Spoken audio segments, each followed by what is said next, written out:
Welcome to another deep dive, everyone. Today we are going on a fascinating journey through Egyptian tourism. Ooh, very cool. I've got a really interesting source to help us out with this one. It's this Arabic Wikipedia article called Shosi o Adrogenes, Oh, and it's got all sorts of great information. I'm excited. Yeah, me too. And I think one of the things that's going to be super interesting is that it goes way beyond just, the pyramids of the pharaohs that we all think of. Right. When we think about ancient Egypt, it reveals a history of Egyptian tourism that is really surprisingly rich and diverse. Yeah, I think a lot of people will be surprised by how far back tourism in Egypt actually goes. Oh yeah, absolutely. I mean, did you know that it actually dates back to the ancient Egyptians themselves? Really? Yeah. Wow. They didn't just, build these incredible monuments.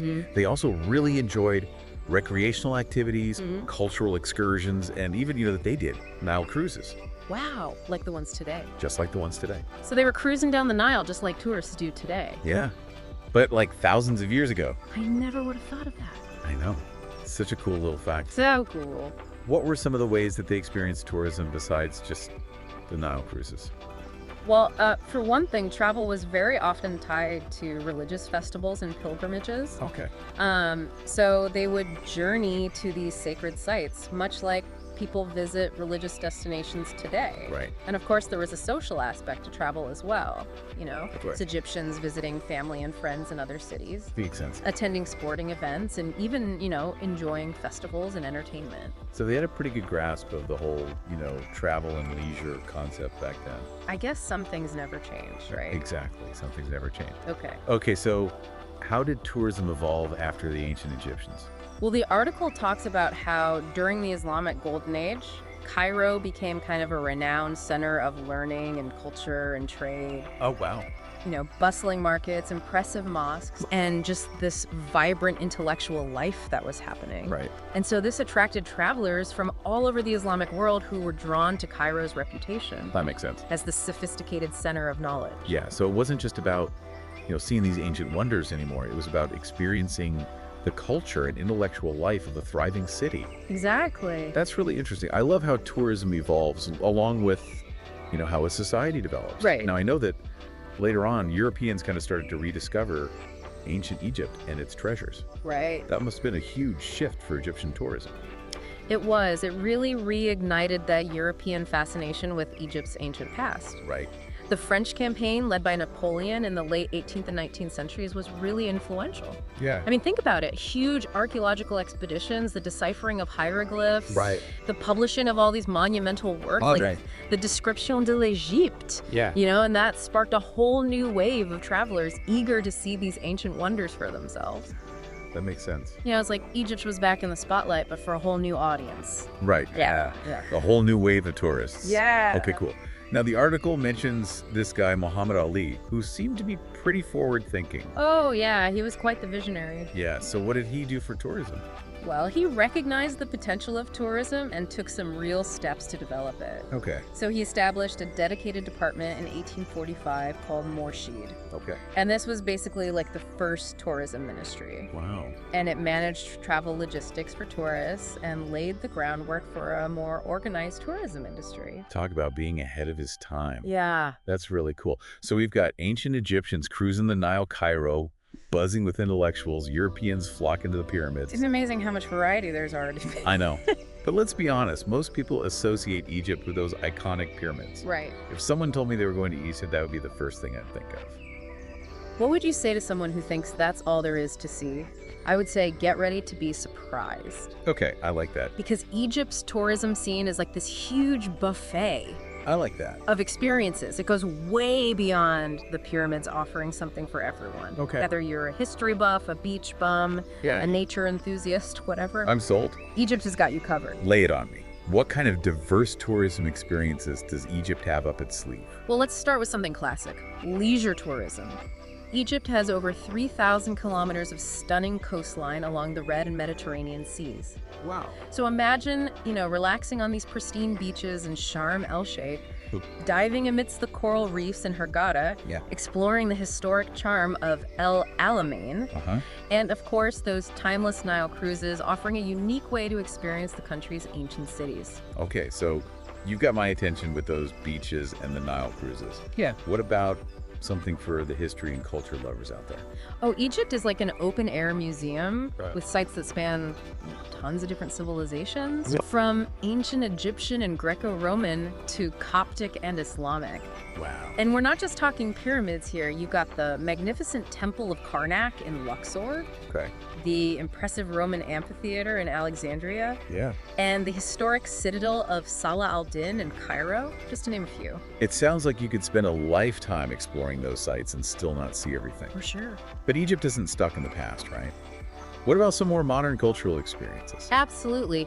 Egypt boasts some world-class museums, Okay. like the Egyptian Museum, the Museum of Islamic Art, and the Coptic Museum. Nice. And get this, they're about to open 2 brand new museums, Ooh, the Grand Egyptian Museum and the National Museum of Egyptian Civilization. that's so cool. Yeah. Okay, color me impressed. Ancient wonders, beautiful beaches, cutting-edge museums. Yeah, it's a pretty incredible place. Is there anything else? Well, you might be surprised to know that Egypt is also becoming a hub for ecotourism. Yeah. With its diverse ecosystems and protected natural reserves, it offers a chance to connect with nature in a whole new way. Ecotourism in Egypt. I wouldn't have immediately thought of that. I know, right? Tell me more. Well, picture yourself exploring Ras Mohammed National Park in Sharm el-Sheikh, which is this diver's paradise known for its coral reefs and marine life. Okay. Or imagine venturing into the Wadi Al Rayyan protected area in Fayum, where you might see the Valley of the Whales. Wow. That's incredible. Yeah, So Egypt's really embracing this trend of sustainable and responsible travel. absolutely. Wow. Okay, so we've got beaches, history, culture, nature. What else is there? Well, if you're looking for wellness and rejuvenation, Okay. Egypt has a really long tradition of medical tourism. Medical tourism. Okay, I'm intrigued. The country is famous for its abundance of hot springs and mineral-rich waters, Okay. each with unique therapeutic properties. Great. So people have been coming to Egypt for centuries to treat all sorts of ailments, Wow. from rheumatic and skin conditions to digestive and respiratory issues. Interesting. Yeah, think destinations like Helwan, Ain Sukna Hurghada, the oases of the Western Desert, Okay. all offering a chance to kind of pamper yourself and revitalize your body and mind. Now you're talking my language. Right. Soaking in a natural hot spring surrounded by the beauty of the Egyptian landscape? Yeah, That sounds like the perfect way to unwind. exactly. But we're not done yet, are we? The outline mentioned a few more types of tourism that Egypt offers. You're right. We've still got sports, tourism festival, tourism conference, tourism, and religious tourism to cover. Wow. Yeah, The list just keeps going. I know.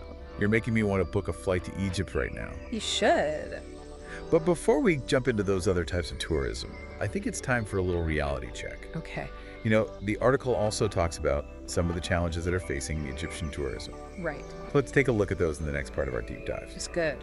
All right, so we've established that Egypt's got this, incredible variety of tourism experiences. Yeah, a real mix. But like any destination, I guess it's faced its share of challenges over the years. Oh, for sure. Let's take a look at some of those hurdles and, how they've kind of impacted the industry. Yeah, I think that's important to acknowledge. And maybe the most significant one has been the impact of terrorism. Yeah. Since the late 1990s, Egypt has experienced a number of really tragic incidents, Right. which have understandably raised concerns about, safety and security for tourists. Yeah, I can imagine that, those incidents and especially the media coverage surrounding them would have a pretty, lasting impact on people's perceptions of a destination. It does. So how has Egypt been working to kind of address those security concerns? Well, security has become a top priority for the Egyptian government and the tourism industry. Okay. They've implemented a lot of measures to enhance safety and reassure visitors. Like what? Well, for example, there's a specialized police force called the General Administration of Tourism and Antiquities Police, Okay. and their job is to protect tourists and cultural sites. So they've got a dedicated team just focused on tourist safety. Exact. That's good to hear. Yeah. What kind of things do they do? Well, they handle a wide range of security tasks. Securing tourist movements, protecting archaeological sites and museums, Right. ensuring the safety of Nile cruises, combating tourism-related crimes, Right. monitoring tourism companies, just providing a visible police presence in tourist areas. It sounds like they're taking a pretty comprehensive approach to security. I think so.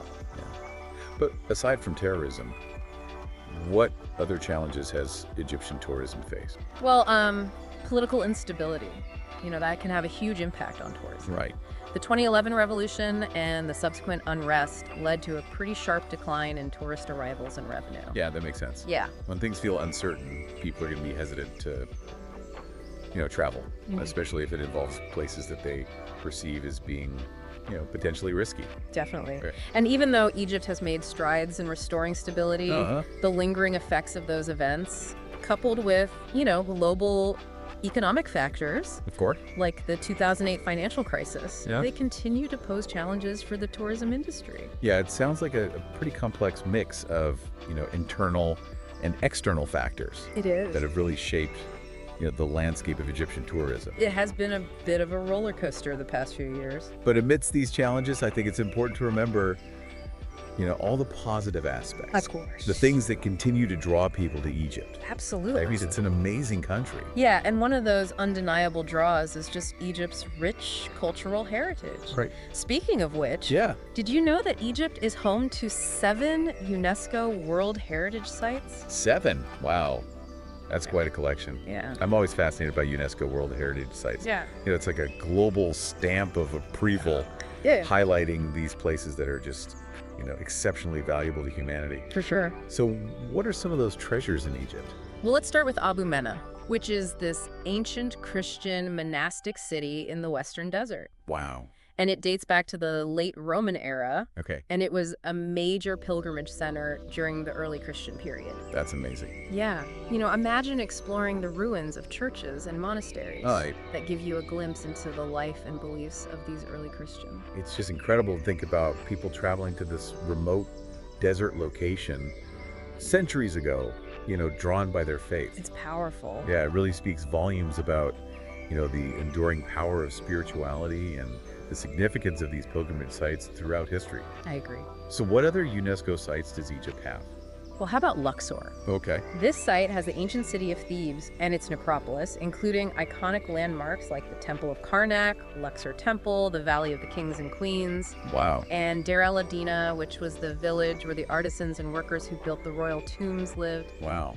Luxor's like stepping back in time to the golden age of ancient Egypt. Yeah, it is. It's a place where you can truly feel the grandeur and magnificence of that civilization. Absolutely. And then there's Islamic Cairo, Okay. renowned for its stunning mosques, madrasas, hammams, and fountains. Right. It really represents a golden age of Islamic architecture and culture. I can picture it, those intricate geometric patterns, the soaring minarets, the serene courtyards. Yeah, It must be an incredible sensory experience, it really is. where history, art, and spirituality all kind of come together. Exactly. And speaking of sensory experiences, let's not forget about Memphis and its necropolis, Okay. which includes the Giza pyramids and Dashur, Ah, yes, the Giza pyramids. one of the 7 wonders of the ancient world. Yeah, exactly. I mean, those need no introduction. It's just mind-boggling to think about, the ingenuity and the skill that it took to construct them. And nearby in Dashur, you've got other remarkable pyramids, Right. including the Bent Pyramid and the Red Pyramid. It's like Yeah. a crash course in pyramid construction and evolution. I love it. Okay, so we've got ancient Christian sites, magnificent temples, a city steeped in Islamic history, those iconic pyramids. It's quite a list. What else does Egypt have to offer in terms of UNESCO World Heritage? Well, how about we journey south to Nubia, Okay. where you'll find the Nubian monuments from Abu Simbel to Philae. Okay. These are a series of ancient temples and monuments that have this unique blend of ancient Egyptian and Nubian influences. Abu Simbel, with those colossal rock-cut temples dedicated to Ramses II. Yeah, And his Queen Nefertari is just so impressive. it is. And I remember reading about how those temples were actually relocated in the 1960s. Really? Yeah, to save them from the rising waters Oh, wow. caused by the Aswan High Dam. That's amazing. It's just, an incredible feat of engineering and preservation. A huge undertaking, Yeah, but important. yeah, for sure. But we're not done with our UNESCO tour yet. No, we're not. Let's head over to the Sinai Peninsula to the sacred site of St. Catherine's Monastery. I've heard about that. It's one of the oldest continuously operating Christian monasteries in the world. That's right. Wow. Nestled at the foot of Mount Sinai, this monastery holds immense religious significance Right. for Christians, Muslims, and Jews alike. Really? Yeah, it's amazing. Wow. It houses this vast collection of religious icons, manuscripts, and mosaics. That's incredible how a single place can hold such profound meaning for people of different faiths. It really is. It just speaks to that enduring power of spirituality and, the search for connection that kind of unites us across these different cultures. I agree. Okay, so we've covered ancient cities, temples, pyramids, a monastery. You've been busy. I know. Yeah. What's our final stop on this UNESCO journey? Well, let's conclude with Wadi al-Hitan, the Valley of the Whales. Okay. Located in the western desert, this site contains these invaluable fossil remains of ancient whales. Oh, wow. Yeah, so it's providing crucial evidence of their evolution from land mammals to ocean-dwelling creatures. So it's like a window into prehistoric times. Wow. It must be fascinating for, scientists or anyone interested in the history of life on Earth. And it reminds us of the importance of protecting these fragile ecosystems and the scientific knowledge they hold. Right. So there you have it, a whirlwind tour of Egypt's 7 UNESCO World Heritage Sites. Wow. It's a testament to, the country's rich history, diverse culture, and incredible natural beauty. Yeah, it's clear that Egypt holds, a special place not only in the history of human civilization, but also in the natural world. For sure. It's a reminder that tourism can be a powerful force for appreciating and preserving these treasures. Yeah. For future generations. Absolutely. So we've talked about the security challenges facing Egypt, the impact of political instability, and the country's impressive UNESCO World Heritage Sites. Is there anything else we need to kind of address before we wrap up this deep dive? Well, we haven't really delved into the numbers yet. Right. The article has some interesting statistics that paint a picture of how the industry's performed over the years. You're right. Data can really help us understand, the trends and the challenges facing the industry. Yeah. So let's dive into those numbers in the next part of our deep dive. Sounds good. Okay, so let's crunch some numbers. All right. You mentioned the article had some interesting statistics about Egyptian tourism. It does. What kind of insights can we kind of get from the data? Well, the data shows some pretty fascinating trends. For example, did you know that Egypt saw a massive increase in hotel capacity during the early 2000s? Really? Yeah. That's interesting. It sounds like they were anticipating a tourism boom. Yeah, exactly. Yeah. In 2008, the total number of hotels reached 1,490. Wow. Which is a huge jump from just 914 hotels in 1999 Okay. and 207 in 2004. Wow, those are some big numbers. Yeah. What about the number of actual hotel rooms? Well, those went up too. Go By ahead. 2008, they had over 211,000 hotel rooms, Wow. compared to 94,000 in 1999 and 148,000 in 2004. They were really gearing up to accommodate a growing influx of visitors. Yeah, they were clearly optimistic about the future of tourism. Yeah, and all those new hotels and rooms must have created a lot of jobs too. Yeah, you're right. Tourism employment saw significant growth between 2004 and 2008. Okay. It became a major contributor to the Egyptian economy, providing work for a lot of people. That's great to hear. It's always a good thing when an industry can create jobs and boost the economy. Right. But with all this growth, I imagine there was a need for some rules and regulations to keep things running smoothly. Absolutely. The article actually highlights the various laws and regulations that govern tourism in Egypt. Oh, interesting. Yeah, they cover a range of things like, tourism development, the operation of tourism companies, the management of hotels, Right. and of course, security measures. So it sounds like they've got a pretty comprehensive legal framework in place Yeah, I'd say so. to ensure, responsible and sustainable tourism practices. Oh, for sure. It seems like they're trying to find that balance between, economic growth and protecting the interests of both tourists and local communities. Yeah, exactly. They want to make sure that tourism benefits everyone involved, Of course. while also preserving, their incredible cultural and natural heritage for future generations. Well, this deep dive has been a real eye-opener. I agree. We've explored the rich history of Egyptian tourism, It is a rich history. discovered this incredible diversity of experiences that it offers, There's just so much variety. acknowledged the challenges that it's faced, Yeah, it's had its ups and downs. and even delved into the data Uh-huh. to kind of understand the economic impact. It's been a thorough deep dive. It has. What are your kind of final takeaways from all of this? Well, I think the main thing is that Egypt's tourism industry is incredibly dynamic and multifaceted. Okay. It's a story of resilience, adaptation, and, just the enduring allure of this land that's steeped in history, culture, and natural wonders. That's beautifully put. And for our listeners out there who might be thinking about a trip to Egypt, what would you say to them? I'd say go for it. Embrace the opportunity to explore this incredible country. Immerse yourself in its rich culture. Create memories that will last a lifetime. Yeah. Just remember to be mindful and respectful travelers, Yes. supporting those sustainable tourism practices that benefit both the local communities and the environment. Couldn't have said it better myself. Thanks for joining us on this incredible deep dive into the heart of Egyptian tourism. It's been my pleasure. It's been a fascinating journey, and we hope you've learned something new along the way. Until next time, happy travels.